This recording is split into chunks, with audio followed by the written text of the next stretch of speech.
Welcome to the Glenn Beck program. It is the most transparent administration ever. Yeah. Do you remember that leaked memo a couple of months ago about the administration eyeing 13 million acres of land for federal monuments?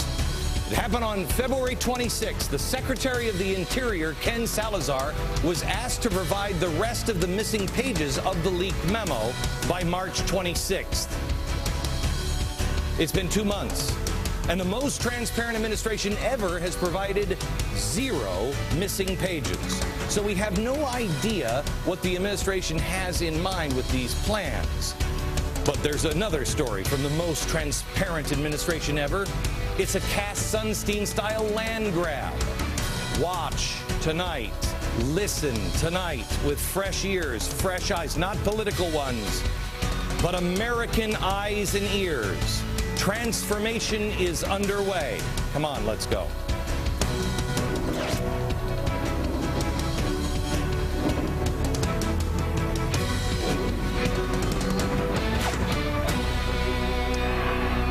Well, hello, America.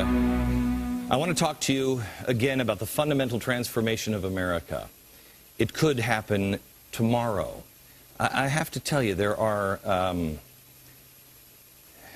It's like you can't catch your breath. I mean, how long have we been running? This has been a marathon now since last year.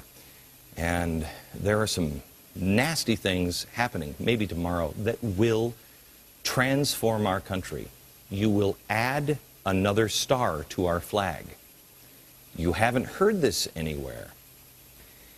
You will tonight. And you better pay attention and call your friends and tell them, because it could happen tomorrow, the vote. Now, before I give you the full details, there's something you have to understand first, and that is progressives. What is it that progressives believe? Progressives are all about big government and power and control. It doesn't matter about Democrat or Republican. It's power and control. Control over you. You don't choose for yourself. We'll give you some options. But we're not going to make them clear. We'll give you some options, and we'll control it. This is the European model, not the American model. The American model is small government. The government doesn't control every aspect of your life. This is what gives you communism and Nazism on either side. This is not American. This is progressive. Big government and power and control, okay? They'll regulate everything, from cars to food, everything. You're seeing it right now. The second thing that progressives, they're important to them. I mean, if we had them on Truth Serum. Democratic elections. Yeah, again, they'll give you the choices. Like, for instance, the progressives around the turn of the century gave you Theodore Roosevelt and Woodrow Wilson. Both progressives. Both believed in big government and power and control. We've had this choice over and over again. It's why you keep voting and saying, well, it seems like we still get the same thing, right? But democratic elections mean something else, because we're not a democracy, we're a republic. Democratic elections. You'll hear this when they talk about the democratically elected leader of Iran, the democratic leader Chavez, democratically elected, you know, Castro, democratically elected, Hitler, democratically elected. It's code language. The third one is social justice. Social justice has nothing to do with America. And I got news for you, it has nothing to do with Jesus, because it is a collective redemption through the government. It's really Marxism when it's coupled with 1 and 2. You might go to a church and they say social justice. If that means you get on your knees and you're like, God, really? You want me to go where and help people build what? Okay, if that's what God is telling you to do, and not telling you to force me to do it with you, well, then it's okay. But social justice, is understood by progressives, is Marxism. It's all about redistribution of wealth. Understand that, because it's going to play a role. Now let me talk to you about Puerto Rico. Before we start, we have one shot to get this right. One shot. Because this is really going to, I mean, this is all about racism soon. Right now, you haven't heard the story anywhere. Puerto Rico. Understand, this story is not about Hispanics. It's not about freedom. It's about, number one, big government and power and control, progressives. Puerto Rico is a self-governing commonwealth, but they're subject to U.S. jurisdiction and sovereignty. It's been a U.S. territory since after the Spanish-American War of 1898. They are not an independent country. It's like the Virgin Islands or Guam or American Samoa, okay?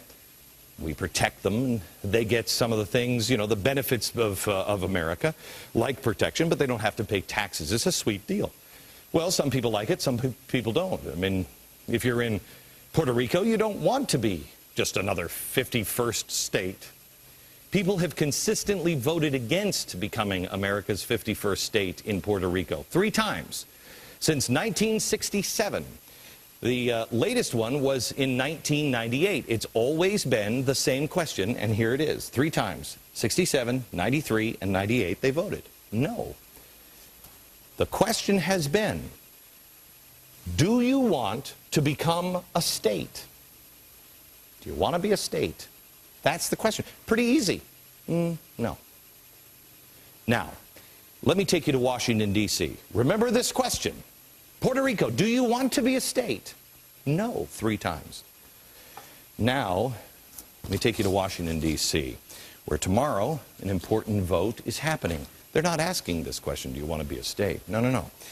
And this sounds so nice. I don't know how anyone could ever vote against this. This is called the Puerto Rico Democracy Act. Well, who could be against democracy? Oh, wait a minute. Democratic. Who could be against that? Now, I've called all over Washington, and they want you to know this is a non-binding resolution. It is. It is supposedly to support Puerto Rico's self-determination on whether or not, if they want to be a state. Oh, well, that's great. I think we have some other things, you know, that might be more important. You know what I mean? Why do we need this? That's the question I'm left with. Why do we need this? Do we need a non-binding resolution to support self-determination? I mean, they've been asked this question. They can ask it again. I mean, is there something going on in Puerto Rico that I'm not aware of? Is there something really, because, I mean, no, I want to help Puerto Rico if there's a problem, but that doesn't seem to be a problem. Why are we taking attention away from the economy or that hard grilling of Goldman Sachs or immigration? Why? Well, my staff today made some phone calls to the Republicans in Congress who are supporting this bill. Here are the answers. This is a vote about freedom. Oh, well, don't get all technical on me. I mean, that's pretty complex. Really? How about this one? This vote does not grant Puerto Rico statehood. It simply gives Puerto Ricans the right to determine if statehood is something they would want for themselves.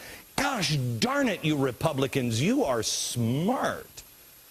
Do you want to be a state? They can ask any time, in any election, and they have. So neither of those questions or those answers really help us on anything. It's almost like something else might be going on. But remember, they keep saying, oh, this is non-binding, non-binding. Right.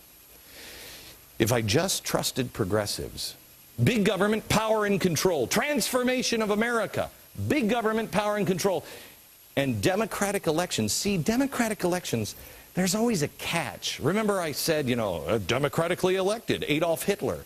Yeah, but not so much. There always seems to be a, oh, I don't know, a trick to it. Fraud. I mean, he was democratically elected, the chancellor. But then he cobbled together a coalition that everybody said, that's ridiculous. He'd never be able to do that. And he did. And all of a sudden, Heil Hitler. Got it? There always is a trick to democratic elections. Parliamentary, corruption. It's important for the progressives, especially if you're going to fundamentally transform a country, that you leave the appearance of that country.